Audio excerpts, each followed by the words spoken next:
السلام عليكم ورحمة الله وبركاته نحمده ونصلي على رسوله الكريم أما بعد فأعوذ بالله من الشيطان الرجيم بسم الله الرحمن الرحيم هل يستوي الذين يعلمون والذين لا يعلمون وقال النبي صلى الله عليه وسلم إنما بعثت معلما আও কামা ক্বালান নবী সাল্লাল্লাহু আলাইহি ওয়াসাল্লাম। সর্বস্তরের ধর্মপ্রাণ মুসলিম মুসলিমা, সর্বপ্রথম আপনাদেরকে জানাই আন্তরিক মোবারকবাদ ও অভিনন্দন। চলুন সর্বপ্রথম আমরা হিজবুত তাওহীদের এক সদস্যের মন্তব্য বা প্রশ্ন শুনে আসি, দেখি সে কি প্রশ্ন করে। চলুন শুনে আসি।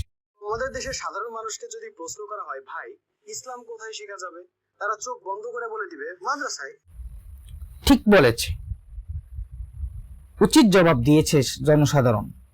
আমরা যদি জনসাধারণকে জিজ্ঞাসা করি, আচ্ছা বলেন তো দেখি জাগতিক শিক্ষায় শিক্ষিত হতে পারে কোথায়, অবশ্যই তারা বলবে স্কুল কলেজ ইউনিভার্সিটিতে জাগতিক শিক্ষায় শিক্ষিত হতে পারে। এটি ঠিক কথা। ঠিক অনুরূপভাবে তাদের উত্তর হলো ইসলামী শিক্ষায় শিক্ষিত হবে কোথায়, মাদ্রাসায়। কারণ মাদ্রাসায় তো ইসলামী শিক্ষায় শিক্ষিত বানানো হয়, কারণ সেখানে কোরআন, হাদিস, তাফসির, কিরাত, ইলমে দ্বীন সবকিছু তো সেখানেই শিক্ষা হয়। তো ইলমে দ্বীন যেখানে শিক্ষা হয় সেখানেই তো প্রকৃত ইসলাম শিক্ষা হয়। তো ইসলাম অবশ্যই মাদ্রাসায় শিক্ষা হয়। যদি প্রশ্ন করা হয়, আচ্ছা আলেম কাকে বলে, তারা বলবে কেন মাদ্রাসায় যারা পড়াশোনা করে তাদেরকে আলেম বলে। এক কথায় অধিকাংশ মানুষের দৃষ্টিতে ইসলাম মানে মাদ্রাসা, আর মাদ্রাসা মানে ইসলাম। তাও ঠিক বলেছে। কারণ আমরা যদি জনসাধারণকে জিজ্ঞাসা করি, বলেন তো দেখি ডাক্তার কোথায় তৈরি হয়, অবশ্যই তারা বলবে মেডিকেল কলেজ, সেখানে তারা শিক্ষা অর্জন করে ডাক্তারি। আমরা যদি জিজ্ঞাসা করি ইঞ্জিনিয়ারিং কোথায় পড়ে, অবশ্যই তারা বলবে যে ইঞ্জিনিয়ারিং লাইনে পড়ে সে শিক্ষিত হতে পারে। তাহলে বোঝা গেল মেডিকেল কলেজে পড়লেই ডাক্তার হয়, ইঞ্জিনিয়ারিং লাইনে পড়লে সে ইঞ্জিনিয়ার হতে পারে। ঠিক মাদ্রাসায় তো আর ডাক্তার তৈরি হয় না, মাদ্রাসায় তো আর ইঞ্জিনিয়ার তৈরি হয় না। আর ঠিক অনুরূপভাবে স্কুল কলেজ ইউনিভার্সিটিতে, মেডিকেল কলেজে বা ইঞ্জিনিয়ারে ওখানে আলেম তৈরি হয় না, সেখানে মুফাসসির তৈরি হয় না, মুহাদ্দিস তৈরি হয় না। ঠিকই বলেছে, আলেম তৈরি হতে হলে মাদ্রাসায় যাইতে হবে। কারণ স্কুল কলেজ ইউনিভার্সিটিতে আলেম তৈরি হয় না, সেখানে ডাক্তার হয়, ইঞ্জিনিয়ার হয়, সেখানে আলেম তৈরি হয় না, মাদ্রাসায় আলেম তৈরি হয়।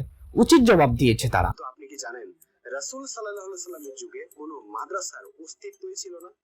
আপনি কি বলেছেন যে নবীর যুগে কি মাদ্রাসা ছিল?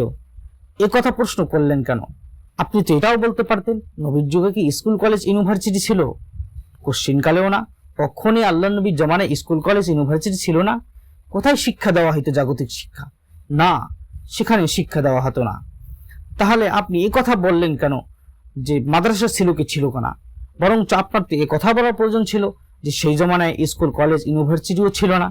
শুধু একটা কথা বললেন, তারপরে আপনি মাদ্রাসা বিদ্বেষী। কারণ মাদ্রাসায় তো প্রকৃত দিন শিক্ষা দেওয়া হয়, প্রকৃত ইসলাম শিক্ষা দেওয়া হয়। প্রকৃত শিক্ষা যদি পেয়ে যায়, তাহলে ধর্ম ব্যবসায়ীরা এখানে ধর্ম ব্যবসায়ী করতে পারবে না, দিনকে অপব্যাখ্যা করে মানুষের সামনে প্রচার করতে পারবে না। কারণ আপনার দিনকে পরিবর্তন করে মানুষের সামনে প্রচার করছেন, কোরআনকে পরিবর্তন আপনারা উপস্থাপন করছেন। এগুলোকে কওমি মাদ্রাসার এবং মাদ্রাসার আলেম ওলামারা ধরিয়ে দেয় বলেই তো আপনারা তাদের বিদ্বেষী হয়েছেন। কারণ যদি মাদ্রাসাকে নিচ্ছিন্ন করা যায়, তাহলে আপনাদেরকে আর ধরার মতো কেউ থাকবে না। তখন আপনারা ধর্মের ব্যবসা খুব সুন্দরভাবে করতে পারবেন, কোনো বাধা বিপত্তি ছাড়াই করতে পারবেন। তখন আপনাদের পুঁজি ভালো হবে, ঠিক কিনা? তাহলে এখন চলুন আল্লাহ নবীর জমানায় মাদ্রাসা ছিল কিনা তার কিছু দৃষ্টান্ত নিয়ে আসি। আল্লাহ তাবারক ওয়া তাআলা সূরাতুল জুমারের 9 নম্বর আয়াতের মধ্যে বলেছেন, হাল ইয়াস্তাবিল লাযীনা ইয়ালামুনা ওয়াল লাযীনা লা ইয়ালামুন, যে জানে আর যে জানে না সে কখনোই সমান হতে পারে না। তাহলে বোঝা গেল জানেওয়ালাদের দাম আছে, অজ্ঞাত ব্যক্তির দাম নেই। কারণ যে জানে আর যে জানে না সে কখনোই সমান হতে পারে না। অবশ্যই আল্লাহ নবী জমানায় জানেওয়ালা ছিল। কোথায় জেনেছে তারা? কোথায় শিখেছে এতগুলো ইসলাম? কোথায় শিখেছে এই দিন? এটা বুঝার বিষয় এবং জানার বিষয়। এবং আল্লাহ তাবারক ওয়া তাআলা সূরাতুল আনকাবুতের 43 নম্বর আয়াতের মধ্যে বলেন, ওমা ইয়াকিলুহা ইল্লাল আলিমুন, যাহা কিছু হোক না কেন শুধুমাত্র আলেমরাই বুঝবে, অন্য কেউ বুঝবে না। তা আল্লাহ নবীর জমানায় দিন বুঝেছে কারা? সাহাবায়ে কেরামরা। কোথা থেকে শিখেছে, কোথা থেকে বুঝেছে, এই প্রশ্ন রয়ে গেল। চলুন এই প্রশ্ন আমরা বের করে নিয়ে আসি। আল্লাহ নবী সাল্লাল্লাহু আলাইহি ওয়াসাল্লাম ইবনে মাজাহ শরীফের 229 নম্বর হাদিস, সুনানে দারুমি 261 নম্বর হাদিসের মধ্যে বলেছেন, ইন্নামা বুইসতু মুআল্লিমা, আমাকে শিক্ষক হিসাবে প্রেরণ করা হয়েছে। আল্লাহ নবী সাল্লাল্লাহু আলাইহি ওয়াসাল্লাম কি আজীব কথা বললেন! আল্লাহ নবী যে শিক্ষক হয় অবশ্যই ছাত্র থাকবেন, যদি ছাত্র থাকে অবশ্যই কোনো পড়ার স্থান থাকবে। কোথায় পড়িয়েছেন আল্লাহ নবী? যেখানে পড়িয়েছেন সেটাই হলো মাদ্রাসা। কারণ মাদ্রাসাতুন শব্দ হলো আরবি শব্দ, ইসমে জরফের সিগা। এগুলো তো আপনারা বুঝবেন না, কারণ আপনারা আরবি গ্রামার পড়েন নাই। মাদ্রাসাতুন যেখানে দরস শিক্ষা দীক্ষা দেওয়া হয় সেই জায়গার নাম হলো মাদ্রাসা। আল্লাহ নবী যে জায়গায় বসিয়ে হোক না কেন সাহাবায়ে কেরামদেরকে শিক্ষা দিয়েছেন সেটি হলো প্রকৃত মাদ্রাসা। আমরা সামনে শুনে আসি যারা শিখতে গেছেন তাদের ব্যাপারে আল্লাহ নবী কি বলেছেন। আল্লাহ নবী সাল্লাল্লাহু আলাইহি ওয়াসাল্লাম তাদের ব্যাপারে বলেছেন, সালাকা তরিকান ইয়ালতামিসু ফিহি ইলমান সাহালাল্লাহু তরিকান ইলাল জান্নাহ। আল্লাহ নবী সাল্লাল্লাহু আলাইহি ওয়াসাল্লাম বলেছেন, যারা শিখতে বের হয়েছে, ইলম শিখতে বের হয়েছে, তাদের ব্যাপারে আল্লাহ নবী সাল্লাল্লাহু আলাইহি ওয়াসাল্লাম বলেন, যারা শিক্ষার জন্য বের হয় আল্লাহ তাআলা তার জন্য জান্নাতের রাস্তা সহজ করে দেয়। ছাত্রদের ফজিলত, আল্লাহ নবী শিক্ষক ছিলেন, ছাত্র ছিল। ছাত্র কারা? সাহাবায়ে কেরাম রাদিয়াল্লাহু তাআলাহুম আল্লাহ নবীর কাছে গিয়ে দ্বীন শিক্ষা করেছেন। যেই জায়গায় বসে শিক্ষা করেছেন সেটি হলো মাদ্রাসা। আল্লাহ নবী সাল্লাল্লাহু আলাইহি ওয়াসাল্লাম আরো বলেন, ওয়ালাকিন বাআসানি মুআল্লিমান মুয়াসসারা।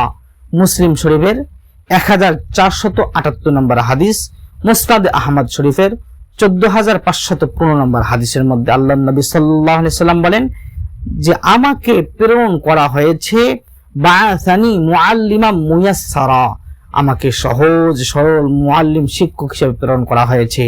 আমার কাছে সর্বদিন দিনের যে কোনো বিষয় তারা শিখতে পারবে। তাহলে আল্লাহ নবী সাল্লাল্লাহু আলাইহি ওয়াসাল্লাম শিক্ষা দিয়েছেন, এর প্রমাণ পেলাম। সাহাবায়ে কেরামরা শিখছেন, তার প্রমাণ পেলাম। কারণ যারা শিখতে যাবে তাদের ব্যাপারে আল্লাহ নবী হাদিস বর্ণনা করেছেন। আরেকটি হাদিস আল্লাহ নবী সাল্লাল্লাহু আলাইহি ওয়াসাল্লাম থেকে প্রমাণিত, বুখারী শরীফের মধ্যে এসেছে, ইন্নামাল ইলমু বিত্তাআল্লুম। ইলম জ্ঞান অর্জন হয় বিত্তাআল্লুম শিক্ষার মাধ্যমে।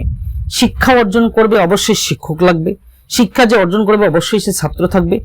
অবশ্যই একটা স্থানে গিয়ে শিক্ষা অর্জন করেছে, যে স্থানে গিয়ে শিক্ষা অর্জন করা হয়েছে সেটি হলো মাদ্রাসা।